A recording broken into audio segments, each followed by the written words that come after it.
हमने एक ऐसी अनोखी जगह की खोज की है जिसे खजाने के शिकारियों ने लूट लिया है।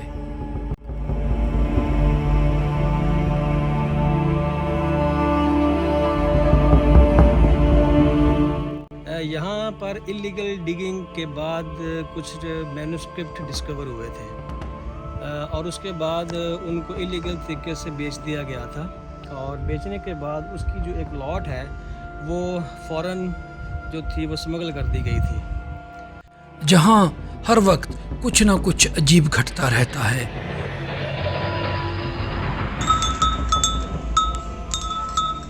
हयातुल मीर जिंदा पीर नाम लिखा हुआ है।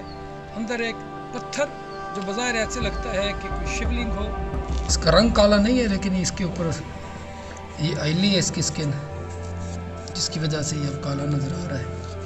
ये भी दरबार शरीफ के अंदर यहाँ पे एक कोने में मौजूद है।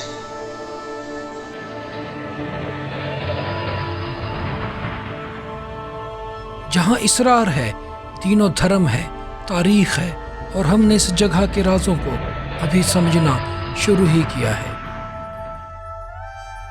टिकरियाँ यहाँ पर मिल रही हैं, ये एक ही चीज़ को वाज़ेह करती हैं कि यहाँ पर लोगों की बहुत बड़ी तादाद रहती है। ये जगह है ज़िला सरगोधा के जनूब मगरब में बसी तहसील साहिवाल की बस्ती नहंग के करीब टिब्बा पंज पीर। इस हज़ारों साल कदीम टिब्बे के ऊपर इस दरबार के साथ साथ सैकड़ों कब्रें मौजूद हैं और ये कब्रें इस टिब्बे के ऊपर भी हैं और टिब्बे से नीचे भी हैं और इस टिब्बे के ऊपर सैकड़ों की तादाद में वन के दरख्त लगे हुए हैं और एक छोटा सा ज़ख़ीरा झुंड वन के दरख्तों का टिब्बे से नीचे भी है। यहाँ बुजुर्गों की करामतें हैं और इन करामतों के पीछे पंज पीर की हकीकत क्या हो सकती है। और आज हम देखेंगे कि टिब्बा पंज पीर का ताल्लुक इस सदी की सबसे अजीम दरियाफ्त से है, सीक्रेट्स ऑफ पंज पीर में।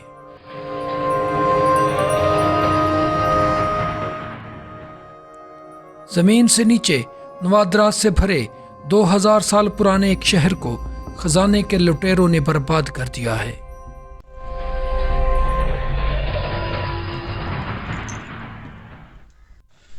दोस्तों, अभी आप ये देखेंगे, मैं नीचे उतर के आ गया हूँ। ये मुख्तलिफ लेयर्स हैं, ये नीचे से ऊपर तक लेयर्स हैं और ये लेयर एक जली हुई है। ये सारे टिब्बे के ऊपर मौजूद है और इसको किसी वक्त में आग लगा दी गई थी, ये जाहिर करती है।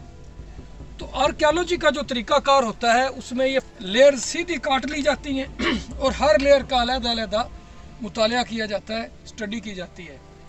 लेकिन जो ट्रेजर हंटर हैं, वो चोर हैं, वो इस चीज़ का ध्यान नहीं रखते। ये किसी ने इस जगह को खदेड़ दिया है। ये जगह आप देख रहे हैं कैसे बेढंगे और भद्दे तरीके से इसको सारी को खोदा गया है। और ये यहाँ से कोई बर्तन है जो निकल चुका है लेकिन टूटा हुआ है। अब आर्कियोलॉजी वाले इस तरह कटाई नहीं करते। ये कोई ट्रेजर हंटर आया है, मेटल डिटेक्टर इस्तेमाल किया उसने और इस लेयर के अंदर उसने कोई मेटल उसको बताई है और उसके बाद उसने यहाँ पे ये बेढंगे तरीके से खुदाई करके यहाँ से चीज़ों को निकाला है और ये पूरे का पूरा हिस्सा उसने खुदेड़ दिया है। आप ये देखें यहाँ तक। इस तरह ये हमारी तारीख बर्बाद हो रही है। ये हैं कदीम वक्त के महान टीले, पुराने वक्तों के सबसे ताकतवर राजाओं और धर्म के निशानों के साथ दफने आसारे कदीमा।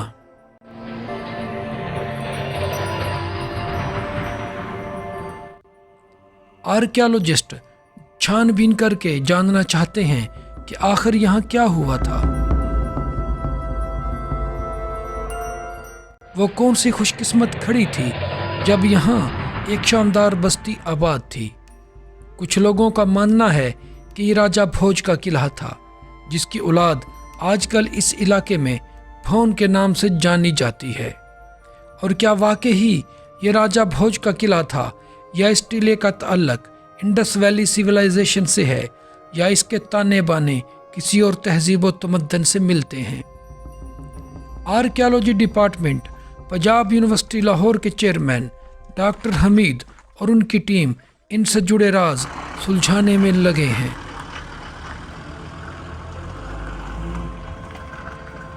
ये ऊंचे टीले बहुत दूर से ही नजर आ जाते हैं।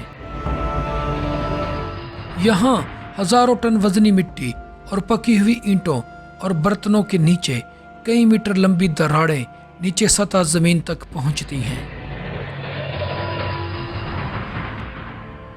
और टीले के इतराफ में नीचे सतह जमीन तक कई मीटर लंबी चली जाती हैं। ये दरारें नवाद्रात से भरी हुई हैं और इनकी हिफाजत करती मिट्टी बारिश के दौरान नवाद्रात को नंगा कर देती हैं।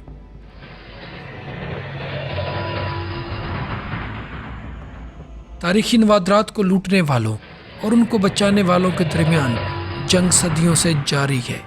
एक स्टोरी है यहाँ तक डॉक्टर साहब के पहुँचने की। पाकिस्तान से बाहर यहाँ से निकलकर नवाद्रात एंटीक्स फ़रोख्त हो रही थी। हमारी वजारत ख़ारजा ने वजारत दाखिला को इन्फॉर्म किया। वजारत दाखिला ने फिर डॉक्टर हमीद साहब के ज़िम्मे लगाया गया। वो यहाँ पे पहुँचे तो उनको यहाँ पर रिसर्च करने के लिए के हवाले से काफ़ी मुश्किलात का भी सामना करना पड़ा, लेकिन एक जो आर्कियोलॉजिस्ट हिस्टोरियन होता है वो सारी मुश्किलात के बावजूद काम करता है।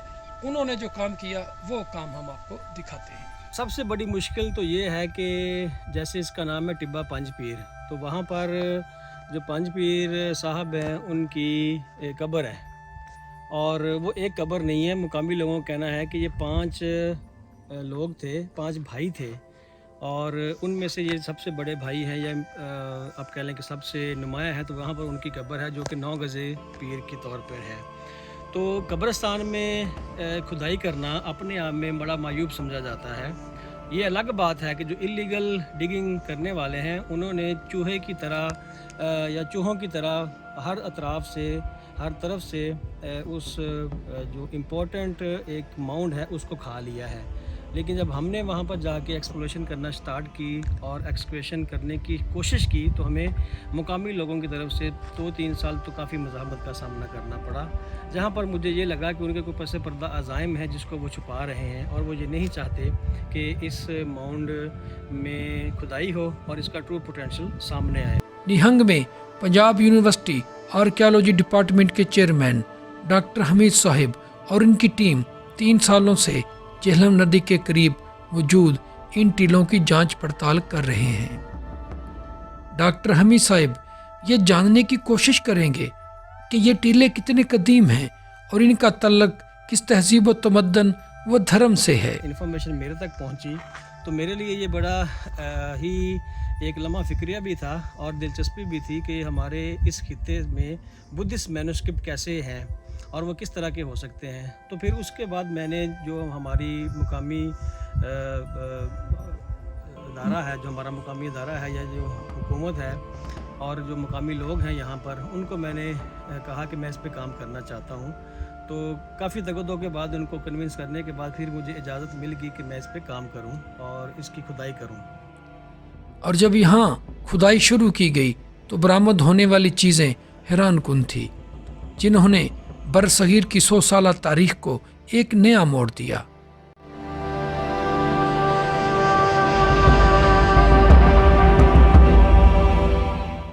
इन बरामद होने वाली चीज़ों का डिज़ाइन और मैन्युफैक्चरिंग का ताल्लुक बुद्ध दौर के मजहबी माबदों से था, जो इस बात का वाज़िया सबूत थे कि यहाँ पे सैकड़ों साल कबल एक बहुत बड़ी बुद्ध मजहबी इमारत या स्तूपा मौजूद था। देखिए, पंजाब की तारीख अभी तक मुकम्मल तौर पर लिखी ही नहीं गई। वादी सिंध के बाद इस इलाके में क्या हुआ इसके बारे में इंफॉर्मेशन बहुत ही कम है।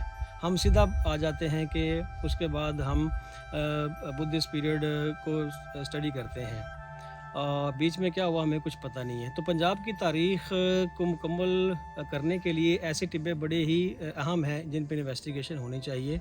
इसी तरह पंजाब में जो बुद्ध मत का दौर है वो भी बहुत हद तक अभी तक पोशीदा है।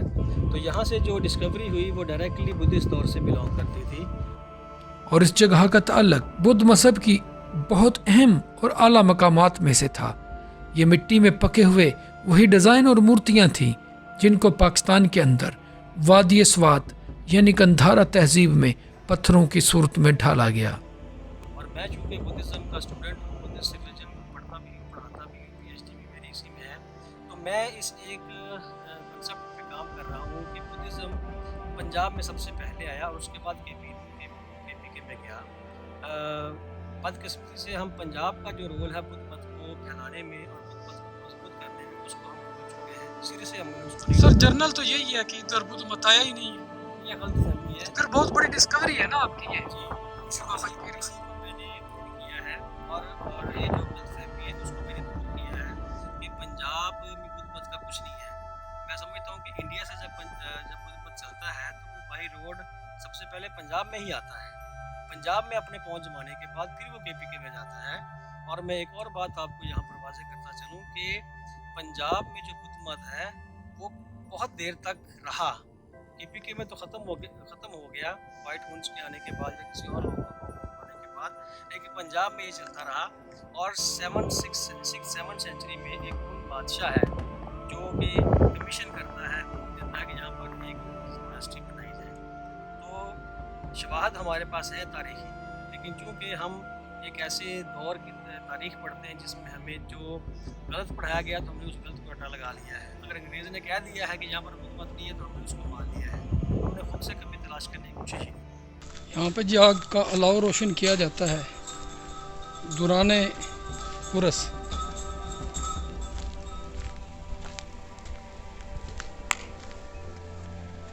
मन्नत के लिए यहाँ पे चिराग जलाए जाते हैं। शुमार दरख्त देखे हैं लेकिन इतना मोटा या इतना फैला हुआ वन का दरख्त आज तक नहीं देखा। और इसकी ये जो साइज़ है, फैलाव जो है, ये बता रहा है कि बहुत ही कदीमी है। यकीनन 1500 से 2000 साल से ज़्यादा भी इस दरख्त की उम्र हो सकती है, क्योंकि इनकी ग्रोथ बहुत ही आहिस्ता होती है। और ये इतना कदीम हो चुका है कि इसके अंदरूनी हिस्से देखें ख़त्म हो गए हैं, और लेकिन बाहर से ये अभी भी फल फूल रहा है। आप फील करेंगे कि ईंटें और गवालबन कच्ची ईंटों की ये दीवार थी यहाँ पे, इसके आसार यहाँ पे भी मौजूद हैं। और बीच में ये टूटे हुए बर्तन, जैसे कच्चा बना हुआ मकान, इसकी छत गिरी है और बीच में ये बर्तन भी टूट गए होंगे। हज़ारों सालों पहले ये हादसा यहाँ पे हुआ होगा और उसकी निशानियाँ आज भी यहाँ पे मौजूद हैं। अंदर एक पत्थर जो बज़ाहिर ऐसे लगता है कि कोई शिवलिंग हो, कहा यह जाता है कि ये इस दरबार की जो जदीद बिल्डिंग बनी है इससे पहले यहाँ पे मौजूद था और ये नीचे ज़मीन से निकल आया था। आजकल करामत के तौर पे मन्नत मान के इसको किया जाता है। और यहाँ पे जो झंडे लगे हुए हैं, दो मुसलमानों के सूफिया के ग्रुप हैं, एक ग्रीन कलर का झंडा पगड़ी इस्तेमाल करते हैं और एक संधूरी रंग का। ठीक है, अगर हम हिंदुस्तान के सूफीज़म की तारीख़ देखें तो संधूरी रंग अमूमी तौर पे हिंदू जोगी, हिंदू जो सूफ़ी है वो इस्तेमाल करते थे और ग्रीन कलर मुसलमान सूफ़ी इस्तेमाल करते थे। पीछे क्या कहानी है ये अल्लाह बेहतर जानता है, लेकिन इस वक्त यहाँ पे एक 9 गज़ की लंबी कब्र मौजूद है और अमूमी तौर पर ये लंबी कब्रें सहाबा इकराम से मंसूब होती हैं। मुझे तो बज़ाहिर हयातुल मीर के नाम से लगता है कि इन बुज़ुर्गों के नाम का पता नहीं है। यहाँ पे उनकी तारीख़ पैदाइश, वफ़ात कुछ भी दर्ज नहीं है, उनकी लाइफ के बारे में कुछ भी नहीं लिखा हुआ। मंदिर जैसी घंटी, शिवलिंग जैसा पत्थर और हिंदुइज्म जैसा संधूरी रंग, अग्नि यानी आग, पानी का चश्मा और आसमान को ज़ाहिर करती हुई बुलंदी से लगता है कि ये किसी हिंदू जोगी की मड़ी हो सकती है, जिसको बाद में कब्र की सूरत देकर मुस्लिम सूफी से मिला दिया गया हो। पंजाब में बुद्ध मत की तारीख़ को मैं दोबारा से तामीर कर रहा हूँ और मैं आने वाले दिनों में एक किताब भी इंशाल्लाह सामने लेके आऊँगा जिसका नाम है Buddhism in Punjab in the light of new discoveries. इंशाल्लाह उसमें मैं एविडेंस के साथ ये बात करूँगा कि जितना केपीके में बुद्ध मत मशहूर था उससे कहीं ज़्यादा पंजाब में मशहूर था।